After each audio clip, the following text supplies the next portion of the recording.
பிடிச்ச காதலியை பார்க்கும் பொழுது ஒரு இனம் தெரியாத ஒரு இன்மை ஏற்படும். இதெல்லாம் என்ன அப்படின்னா நாம ஏற்கனவே அதுக்கு நம்ம கொடுத்துடுறோம். இவன் என்னுடைய காதலி, இவளை பார்க்கும்போது மனசுல வந்து ஒரு பூரிப்பு வரணும் அப்படின்ட்டு நாம பழக்கப்படுத்திடுறோம் நம்மளையும் அறியாமலே.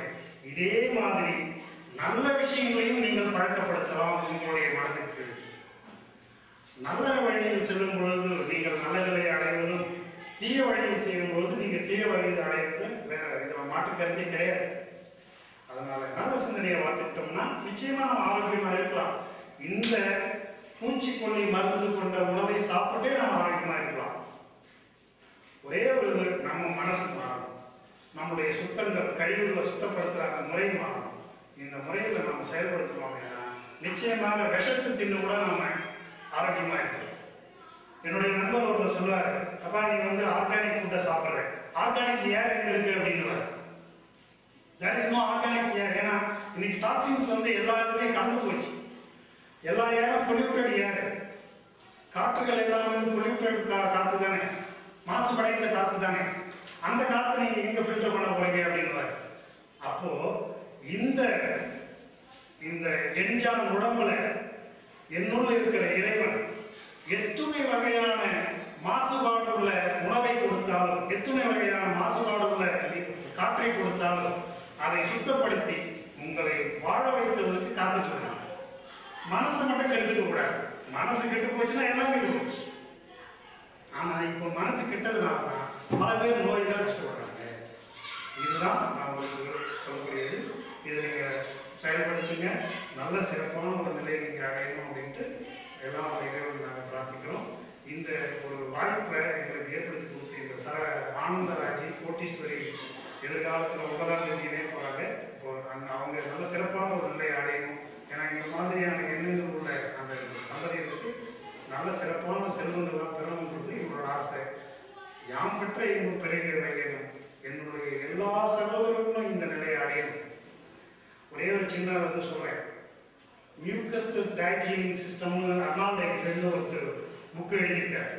அவர் என்ன சொல்றாருன்னா, ஒரு காலத்துல பெண்களுக்கு மாதவிடாய் கோளாறு கிடையவே கிடையாதுன்றார். மாதவிடாய்க்கு ஒன்று கிடையவே கிடையாது. 28 நாள் ஒரு முறை தலை குச்சிக்கவே மாட்டாங்க. மாதவிடாய் வராது. ஏன்னா நீங்க ஆடு பாருங்க, மாடு பாருங்க, எல்லாத்தையும் பாருங்க. அது 28 நாள் ஒரு முறை மாதவிடாய் கோளாறு வரல. மனிதனுக்கு மட்டும்தான் வருது. அதுவும் எப்போ வருது அப்படின்னா, எப்போ இவன் நெருப்புல சுட்டு சாப்பிட ஆரம்பிச்சானோ அப்பதான் வருது. எவ்வளவு பெரிய ஒரு அதி விஷயம், எவ்வளவு பெரிய ஆழ்ந்த விஷயம் பாருங்க இது. நாம இதை மறந்துட்டோம். சாப்பிட்ட உணவை நம்ம என்னைக்கு, அதாவது சமைச்ச உணவை என்னைக்கு சாப்பிட்டோமோ அன்னைக்குதான் இந்த பிரச்சனையே வந்தது. அப்போ கசரை அகற்றுவதற்கு இயற்கையே ஒரு தன்னைத்தானே புதுப்பித்துக் கொள்ளுது. மாதவிடாய் என்ற ஒன்றை பெண்களுக்கு ஏற்படுத்திடுச்சு. இன்னைக்கு அதுதான் நிலவரம். நாம் மறுபடியும் அந்த நிலைக்கு போகும்போது ஒரு நல்ல சிறப்பு ஒரு நிலையை நாம் அடைய முடியும். இந்த உடம்புக்கு அத்தனை விதமான விஷயங்கள்லாம் இருக்கு. இதை நீங்க தீர்க்கமா புரிஞ்சுக்கணும். வணக்கம் நண்பர்களே. யார் பெற்ற வையகம் இந்த வையகமும் பெறணுன்றதுக்காக ஒரு ஆசைப்பட்டு தான் இந்த குறும்படத்தை எடுத்து என்னுடைய மேரேஜுக்கு வந்து அன்பளிப்பாக தரேன். இதில் எவ்வளோ நல்ல விஷயம் இருக்குதுன்றது எனக்கு நல்லாவே தெரியும். அதை நீங்கள் பார்த்தீங்கன்னா உங்கள் ஆன்மா புரிஞ்சிக்கும். அதாவது மனுஷன், நான் எனக்கு தெரிஞ்ச விஷயம் சில விஷயங்களை நான் சொல்ல விரும்புகிறேன். ஏன் மேக்சிமம் நம்மளுக்கு எதுக்கு வந்து வியாதி வருதுன்னா, நம்மளுடைய உடல் வந்து நம்ம உடல் அறிவு சொல்லக்கூடிய இதை வந்து நம்ம வந்து மறந்ததுனால தான். மழை வருதுன்னா மலத்தை கழிச்சிடணும். ஐயோ மழை வருதே, மழை கழிக்க முடியலையே, இது பண்ணக்கூடாது, அதை ஸ்டாப் பண்ணக்கூடாது. மழை வருதா மழை கழி. யூரின் போகணும்னு நினைக்கிறியா, யூரின் போயிடு. ஏன் யூரின் போகாம இருக்கிற? யூரின் போகாம இருந்தா கிட்னி ஃபெயிலியர் ஆகும். தண்ணி குடிக்கணும்னு தோணுதா, தண்ணி குடி. அதாவது பப்ளிக் வந்து என்ன பேசுது, அது பண்ணுது, இது பண்ணுற உன்னுடைய உடல் அறிவு என்ன செய்யணும்னு நினைக்கிறதோ அதை நீ பண்ணனாவே உனக்கு வந்து எந்த விதமான நோயும் வந்து அதிகபட்சமா வராது. இதெல்லாம் வந்து நான் தெளிவாக வந்து உணர்ந்த உண்மைகள். இதெல்லாம் முன்னோர்கள் வந்து செஞ்சதெல்லாம் வந்து நம்ம நிறைய விஷயத்த வந்து மறந்துட்டோம். அவங்க வந்து என்ன விஷயத்துக்காக செஞ்சிருக்காங்கன்றது ரொம்ப மறந்துட்டோம். குறிப்பா வந்து பாத்தீங்கன்னா இந்த இந்து சடங்குலாம் வந்து நிறைய விஷயம் பண்றாங்க. காலையில பாத்தீங்கன்னா எழுந்து காலையில குளிச்சுட்டு சுத்தமான தண்ணி குடிச்சிட்டு பின்பு என்ன பண்ணியிருக்காங்கன்னா விளக்கேற்றிருக்காங்க. ஏன் விளக்கேற்றுறாங்கன்னு பார்த்தீங்கன்னா ஒரு உயிர் ஒளி, நம்ம உள்ளுக்குள்ள இருக்கிற உயிர் ஒளியை வந்து அது நிர்ணயிக்கிறதுக்காக தான் வந்து ஆமா ரைட்டு நான் உன்னை நினைக்கிறேன் அப்படின்றதுக்காக தான் வந்து விளக்கே ஏற்றுறாங்க. அந்த விளக்கேற்ற உண்மையை வந்து புரிஞ்சுங்க. கடவுளுக்காக நம்ம விளக்கேற்றல, நம்ம உள்ளுக்குள்ள எரிஞ்சிருக்கிற ஒளி வந்து கரெக்டா இருக்குது அப்படின்றதுக்காக அதை நினைவு கொள்றதுக்காக தான் நம்ம வந்து விளக்கேற்றுறோம். இரண்டாவது பார்த்தீங்கன்னா பழம், தேங்காய், பழம், பூவெல்லாம் வந்து வைக்கிறாங்க. தேங்காய் பழம் வந்து உலகத்திலே வந்து அற்புதமான உணவு பார்த்தீங்கன்னா வந்து தேங்காய் பழம். அது கடவுளுக்கு படைக்கிறது இல்லை, அது நமக்கு படைக்கிறது. நமக்கு தேங்காய் பழம் காலையில சாப்பிட்டீங்கன்னா அவ்வளோ உடம்புக்கு வந்து அற்புதமான இது. உடம்புல வந்து எந்த ஒரு வியாதியும் வராது, நல்ல இயற்கை உணவு. தேங்காய் பழம் சாப்பிட்டா உடலுக்கு நல்லது. தேங்காய் பழம் வந்து கடவுளுக்காக படைக்கல, நமக்காக தான் படைக்கப்பட்டது அப்படின்றத உணர்ந்து தேங்காய் பழத்தை வந்து வீண் பண்ணாம சாமி கும்பிடும் போது நல்லா சாப்பிடுங்க, அது உங்களுக்காக படைக்கப்பட்டது. ரெண்டாவது பார்த்தீங்கன்னா வந்து ஊதுவத்தி எல்லாம் கொடுக்குறாங்க. ஏன் ஊதுவத்தி ஏற்றுறாங்க? ஊதுவத்தி பார்த்தீங்கன்னா வந்து நறுமணமான இது, அது நறுமண பொருள். மனசு வந்து நல்ல வாசனை நுகரும் போது வந்து நம்ம மனசு வந்து ஒரு நல்ல சாந்தமான நிலைக்கு போகும். நல்ல நறுமணமான பொருள், அதுக்காக தான் வந்து ஊதுவத்தி ஏற்றுறாங்க. தினமும் ஊதுவத்தி சாம்பிராணிலாம் இதுக்கு தான் போடுறாங்க. சரிங்களா? இப்போ வீட்டுலாம் பார்த்தீங்கன்னா இந்துக்கள் வீட்டுலாம் பார்த்தா மஞ்சள் தண்ணி எல்லாம் தொளிப்பாங்க. எதுக்கு மஞ்சள் தண்ணி தொளிக்கிறாங்க? மஞ்சள் தண்ணி ஏன் தொளிக்கிறாங்கன்னா மஞ்சள் வந்து ஒரு கிருமி நாசினி. மஞ்சள் வந்து கிருமி நாசினினால வீட்டுக்கெல்லாம் வந்து மஞ்சள் தண்ணி தெளிக்கிறாங்க. அது வந்து தவறான சடங்கு இல்லை, நல்ல ஒரு அருமையான சடங்கு. அதை வந்து மஞ்சள் தண்ணி வந்து நல்லதுன்றதுனால மஞ்சள் தண்ணி தெளிக்கிறாங்க. எல்லாரும் வந்து மஞ்சள் தண்ணியை வந்து பயன்படுத்துங்க அப்படின்றது தான் என்னுடைய கருத்து. இரண்டாவது பார்த்தீங்கன்னா வந்து வாசப்படியில் வந்து இந்துக்கள் வந்து குங்குமம் வைக்கிறாங்க. ஏன் குங்குமம் வைக்கிறாங்க? குங்குமம் மஞ்சளும் வந்து கிருமி நாசினி. நம்ம வாசல்ல வந்து பூச்சிகள் வந்து பாம்பு, பூச்சி, தேளு, பூரா, வள்ளி இதெல்லாம் வரும்போது என்ன பண்ணணும்னா அது நாக்கு நீக்கிட்டே வரும். இங்க ஏதாவது இருக்கா அப்படின்றத வந்து பார்த்துட்டே வரும். அந்த டைம்ல வந்து நம்ம வாசப்படியில வந்து இந்த மஞ்சளும் குங்குமம் இருந்ததுன்னா அது வந்து நக்கி பார்த்துட்டு என்ன இது இங்க வந்து கிருமி நாசினி இருக்குதுன்னு சொல்லிட்டு அகன்று ஓடிடும். அதனாலதான் வந்து இந்துக்கள் வந்து அந்த காலத்திலேயே வந்து கிருமி நாசினியை வந்து வாசப்படியில வச்சிருக்காங்க அப்படின்றத நீங்க உணரணும். சரிங்களா? ரெண்டாவது பாத்தீங்கன்னா வந்து இந்த அருகம்புல் வந்து சாணியும் அருகம்புல்லும் வைக்கிறாங்க. ஏன் அந்த சாணியும் அருகம்புல்ல வைக்கிறாங்க? அருகம்புல் வந்து உலகத்திலே வந்து முதல்ல தோன்றியது பாத்தீங்கன்னா அருகம்புல். அந்த அருகம்புல் பாத்தீங்கன்னா உடலில் உள்ள அனைத்து நரம்பு சம்பந்தப்பட்ட கோளாறுகளை அனைத்துமே தீர்த்துடும். காலையில வந்து ஒரு கிளாஸ் அருகம்புல் ஜூஸ் சாப்பிட்டீங்கன்னா உடலில் உள்ள அனைத்து நரம்புகளும் உச்சந்தலையிலிருந்து உள்ளங்கால் வரை எல்லா நரம்புகளும் வந்து சீர்படுத்திடும். அதனாலதான் வந்து அருகம்புல் வந்து முன்னோர்கள் வந்து பயன்படுத்தியிருக்காங்க. அருகம்புல் வந்து விநாயகருக்காக வைக்கிறது இல்ல, நமக்காக தான் வைக்கிறாங்க அப்படின்றத நீங்க உணரணும். அருகம்புல் வந்து மக்களுக்காக வைக்கப்பட்டிருக்குது. சரிங்களா? அடுத்து பாத்தீங்கன்னா வேற என்ன,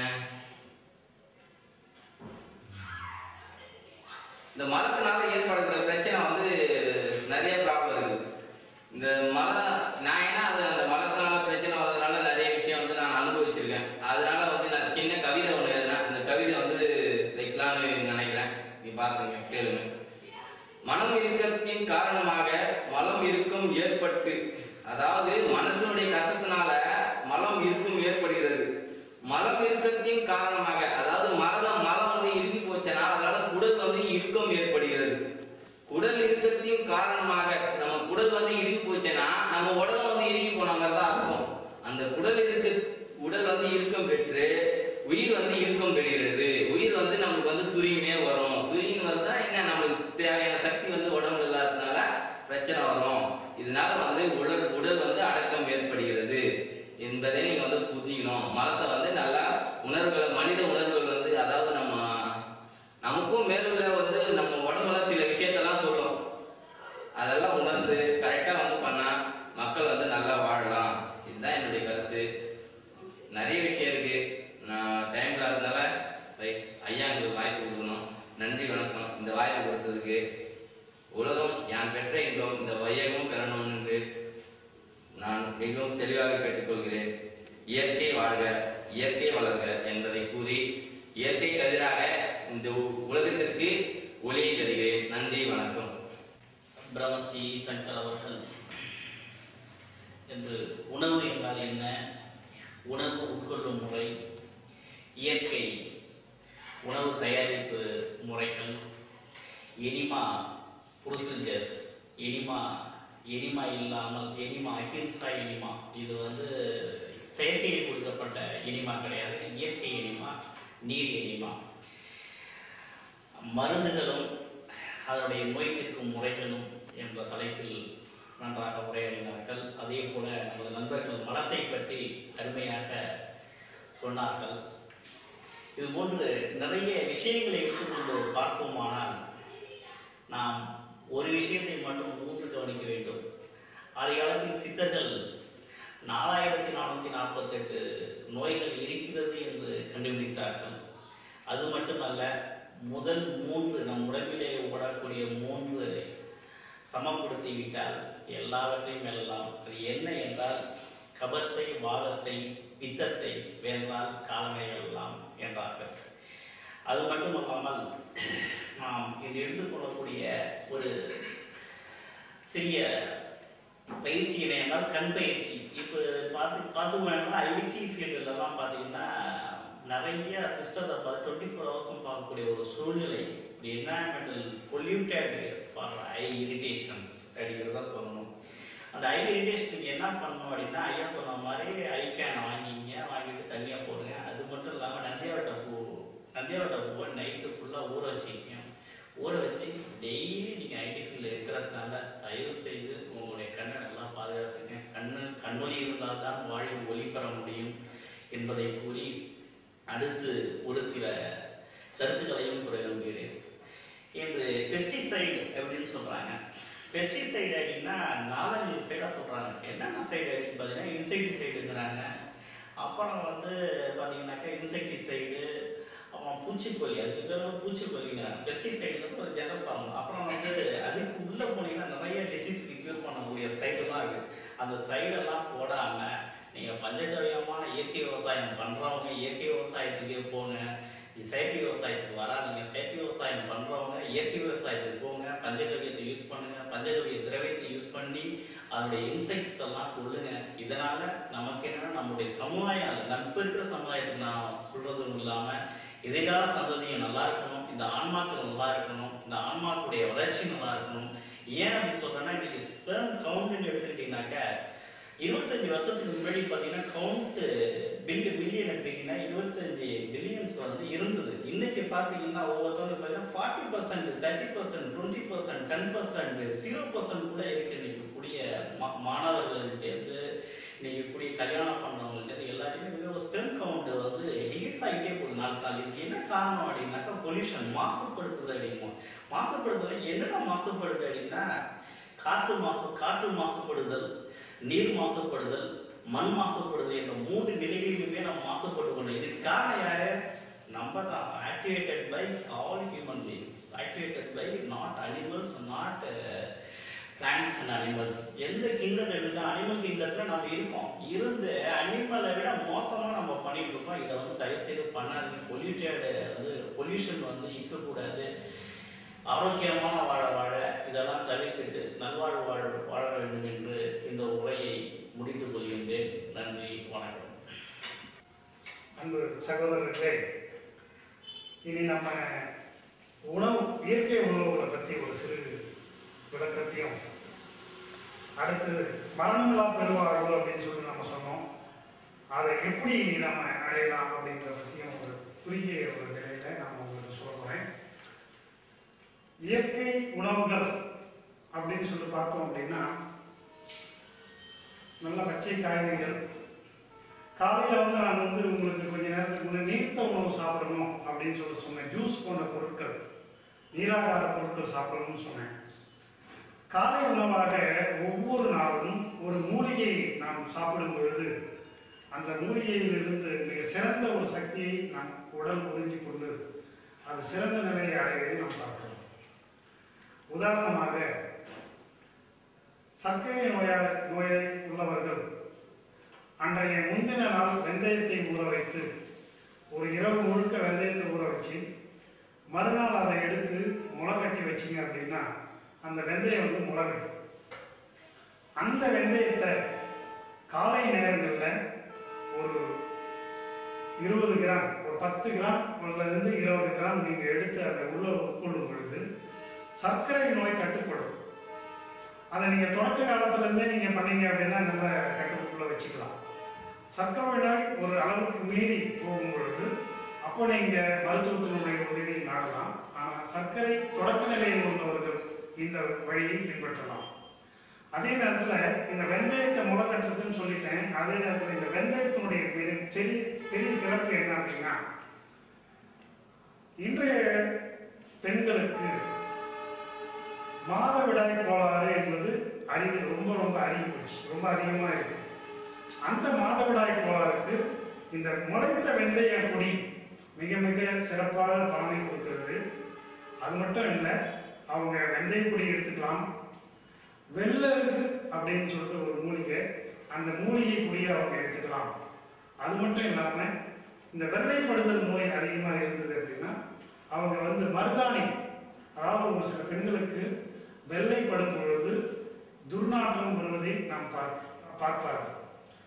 அந்த மாதிரி ஒரு துர்வாடை வரும் பெண்கள் என்ன செய்யலாம் அப்படின்னா, மருதாணி இலையை பறித்து அதில் அந்த காம்பெல்லாம் எடுத்து போட்டுட்டு அந்த இலையை நல்ல மாவு மாதிரி ஆச்சு அதனுடைய ஒரு கோழி குண்ட அளவு வாயில போட்டுவிட்டு பால் சாப்பிட்டாங்க அப்படின்னா அந்த வெள்ளைப்படுதல் குணமாகும்.